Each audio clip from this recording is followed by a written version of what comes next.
আসসালামু আলাইকুম। যেকোনো রেজাল্ট প্রকাশিত হওয়ার পরে সার্ভার ডাউন দেখায়। আমরা অনেক সময় আমাদের কাঙ্ক্ষিত রেজাল্টটি দেখতে পারি না। সেটি সমাধানের চেষ্টা করব আজকের ভিডিওর মাধ্যমে। প্রথমে আপনার হাতে থাকা স্মার্টফোনের ক্রোম ব্রাউজারে চলে আসবেন। এখানে লিখবেন results.nu.ac.bd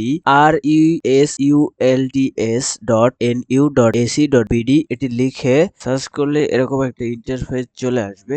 এখানে যেহেতু আমরা অনার্স সেকেন্ড ইয়ারের রেজাল্ট বের করব, এজন্য এখানে অনার্স সিলেক্ট করবেন। এরপরে সেকেন্ড ইয়ারের রেজাল্ট বের করতে হলে সেকেন্ড ইয়ারে ক্লিক করবেন। প্রথমে আপনার রোল নাম্বারটি বসাবেন, পরের ধাপে রেজিস্ট্রেশন নাম্বার বসাবেন, এরপরে এক্সাম ইয়ার আপনাদের অনার্স সেকেন্ড ইয়ারের ইয়ার বসাবেন 2024। এরপরে এখানে যে একটি লেখা থাকবো এটি হুবহু কপি করে এখানে লিখবেন, তারপরে সার্চ রেজাল্টে দিলেই আপনার কাঙ্ক্ষিত রেজাল্টটি চলে আসবে।